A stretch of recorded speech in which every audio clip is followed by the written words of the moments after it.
Jumpa lagi sobat, melanjutkan kisah Mahabharata untuk sobat semua. Salam bahagia dan sejahtera untuk Anda sekeluarga. Salam budaya. Pada episode sebelumnya dikisahkan terjadi dialog antara Prabu Sentanu dan Dewi Gangga. Dewi Gangga menceritakan mengapa ia tega membunuh bayi-bayinya dengan menenggelamkan di sungai Gangga. Prabu Sentanu mendengarkan dengan penuh perhatian. Bagaimana kisah selanjutnya? Simak bersama-sama. Dari perkawinannya dengan Satyawati, Raja Sentanu mempunyai dua putra, Citranggoda dan Wicitrawirya. Citranggoda meninggal lebih dulu daripada adiknya tanpa meninggalkan seorang putra pun. Sedangkan Wicitrawirya mempunyai dua putra, yaitu Dhritarashtra dan Pandu. Dari dua permaisurinya, Ambika dan Ambalika.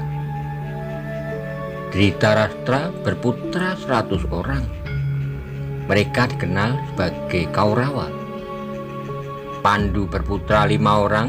Mereka termasyhur sebagai Pandawa. Adapun Bhisma sebagai kakek, paman, dan sesepuh anak cucu Raja Santanu, hidup sampai usia tua, disegani dan dihormati oleh seluruh sanak keluarganya. Kelak Bhisma meninggal sebagai senopati dalam perang besar Bharatayuddha di padang Kurusetra. Kembali ke kisah Dewi Gangga yang meninggalkan Raja Sentanu. Sang Dewi menghilang bersama bayinya yang ke-8 dan tidak pernah muncul kembali.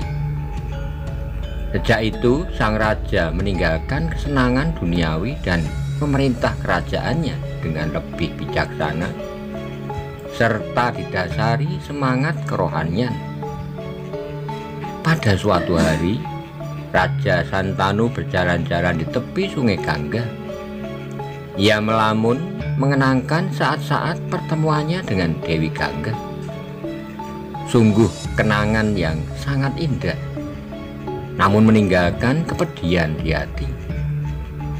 Kemudian dia melihat seorang anak laki-laki yang dikelilingi aura kemegahan dan keagungan dari Dewendra, raja dari segala dewa dan batara. Anak kecil yang sedang tumbuh menjadi remaja. Anak itu sedang bermain panah berkali-kali. Ia melepas anak panah dari busurnya, mengarahkannya ke seberang sungai Gangga. Tak terlihat siapa-siapa dekatnya. Begitu pula di seberang sungai. Raja Santanu takjub dan terharu melihat ketampanan dan ketangkasan anak itu. Raja mendekati anak itu, ingin bertanya padanya. Tetapi tiba-tiba dia melihat Dewi Gangga muncul di hadapannya. Dewi Gangga berkata dengan lemah lembut, "Wahai Paduka Raja, inilah anak kita yang ke-8. Dia kunamai Dewa Brata dan kuasuh hingga mahir berolah senjata, menguasai ilmu perang dan memiliki kesaktian yang setara dengan kesaktian Parasurama. Dia telah mempelajari Weda dan falsafah Vedanta dari Resi Vasista.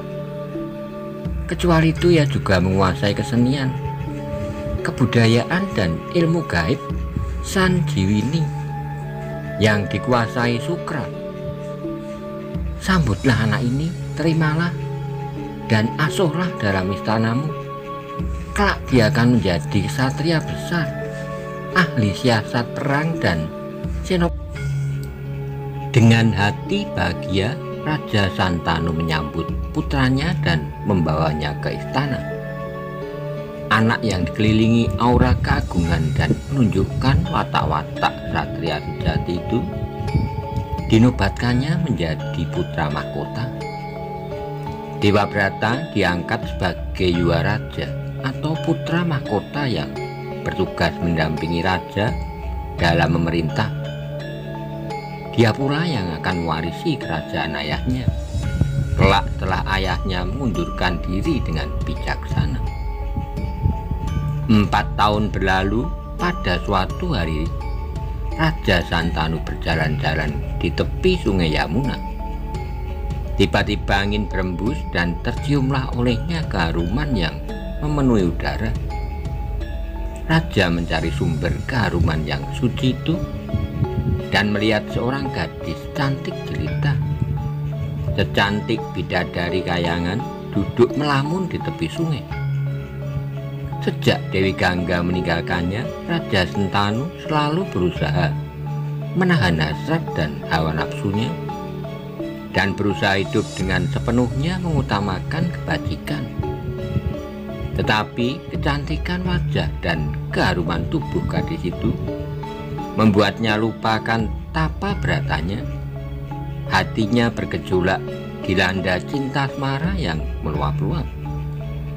Raja Santanu meminang gadis itu agar mau menjadi permaisurinya. "Wahai gadis jelita, siapakah namamu dan dari mana asalmu? Aku terpesona oleh kecantikanmu. Maukah engkau kupersunting menjadi istriku?" kata sang raja.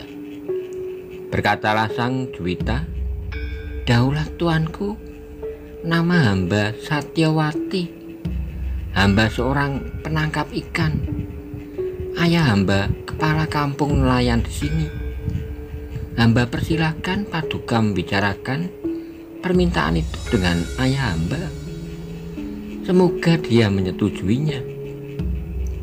Satyawati mengantarkan sang raja ke rumah orang tuanya di kampung nelayan yang agak jauh dari tempatnya mencari ikan. Sampai di rumah, sang raja dipersilahkan untuk mengutarakan niatnya. Kata Raja Santanu, "Wahai bapak nelayan, aku temukan putrimu yang jelita ini di tepi sungai sedang mencari ikan. Aku sangat terpesona oleh kecantikan dan tutur katanya yang lembut. Aku ingin mempersunting dia menjadi istriku dan memboyong ke istanaku." Ayah gadis itu orang yang cerdik. Ia menyembah Raja Sentanu dan berkata, "Daulat tuanku, memang sudah waktunya anak hamba menikah dengan seorang lelaki seperti gadis-gadis lain. Paduka tuanku adalah raja yang mulia dan berkedudukan jauh di atas dia. Hamba tidak keberatan jika anak hamba paduka persunting. Tapi sebelum Satyawati hamba serahkan, Paduka harus berjanji," kata Raja Santanu, "apapun syarat yang kau ajukan." Kepala kampung nelayan itu memohon, jika anak hamba melahirkan seorang bayi lelaki, Paduka harus menobatkannya menjadi putra mahkota. Dan kelak setelah Paduka mengundurkan diri, Paduka harus mewariskan kerajaan ini kepadanya. Meskipun tergila-gila pada anak gadis kepala kampung nelayan itu, namun Raja Santanu tak dapat menyanggupi persyaratan itu. Ia sadar jika dia memenuhi semua syarat yang diajukan ayah si gadis, berarti ia harus menyingkirkan Dewabrata yang sudah dinobatkannya menjadi Yuwa Raja dan berhak atas tahta kerajaannya kelak. Terlalu besar yang harus dia pertaruhkan untuk mempersunting Satyawati. Sungguh tidak pantas dan memalukan jika ia menuruti kata hatinya. Setelah bergulat dengan perasaannya, Raja Sentanu kembali ke Hastinapura. Perasaannya campur aduk, sedih karena mungkin harus menyingkirkan Dewabrata, senang karena sedang jatuh cinta. Tetapi sang raja menyimpan rahasianya rapat-rapat. Tak seorang pun diberitahu akan hal itu. Raja lebih banyak mengurung diri di ruang peraduannya dan melamun. Tugas kerajaan lebih banyak dilakukan oleh Dewa Brata. Mengetahui hal itu, suatu hari Dewa Brata bertanya kepada ayahnya, "Ayahanda mempunyai segala sesuatu yang mungkin diinginkan oleh seorang manusia. Tetapi mengapa ayahanda kelihatan begitu murung? Apa sebabnya ayahanda berduka sedemikian rupa?" Wajah Paduka seakan-akan menyimpan rahasia dan menanggung beban berat. Jawab Baginda, "Anakku sayang, apa yang kau katakan itu benar. Sesungguhnya ayahanda sedang tersiksa oleh perasaan duka dan cemas. Engkau putraku satu-satunya, engkau selalu sibuk mengurus kerajaan dan melatih para prajurit agar mahir berperang. Hidup di dunia ini tidak pasti dan tidak kekal. Perang dan damai silih berganti tiada henti. Jika kau mati tanpa punya anak, maka garis keturunan kita akan putus habis. Sudah tentu seorang anak, apalagi anak tunggal, sama berharganya dengan 100 anak. Para tua-tua cendekia yang mahir akan makna kitab suci berkata, di Mayapada atau di dunia ini, punya anak hanya seorang sama dengan tidak punya anak sama. Sebenarnya ayahanda memikirkan kelangsungan garis keluarga dan keturunan kita sampai beratus-ratus tahun kelak. Itulah yang membuatku gelisah dan berduka. Raja Sentanu berusaha keras untuk menyembunyikan isi hatinya yang sesungguhnya karena ia malu pada putranya. Dewa Brata yang bijaksana dan setia kepada ayahnya menyadari hal itu.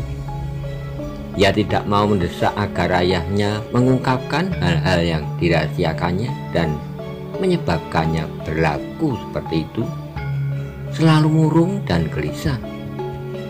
Dewa Brata kemudian bertanya kepada sais kereta ayahnya. Barulah ia tahu bahwa sebelum lama ini ayahnya berkenalan dengan seorang gadis penangkap ikan di tepi sungai Yamuna. Bahwa ayahnya kemudian meminang gadis itu dan bahwa ayahnya tak sanggup memenuhi syarat-syarat yang diajukan oleh ayah si gadis itu. Mendengar itu, Dewa Brata memutuskan untuk menemui kepala kampung nelayan itu dan meminang putrinya atas nama ayahnya. Kepala kampung nelayan itu berpegang teguh pada pendiriannya. Wahai sang putra mahkota, sesungguhnya anak hamba pantas menjadi permaisuri ayah anda. Karena itu sungguh wajar jika kelak anaknya dinobatkan menjadi raja, menggantikan ayah anda Paduka. Apakah tuanku sependapat dengan hamba?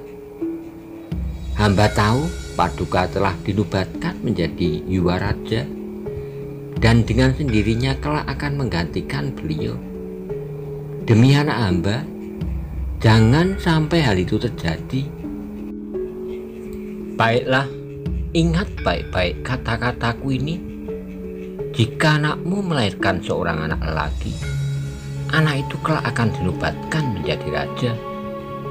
Aku rela turun tahta demi keinginan ayahanda Raja Sentanu untuk melanjutkan keturunannya. Mendengar kata-kata Dewa Brata, nelayan itu bersujud.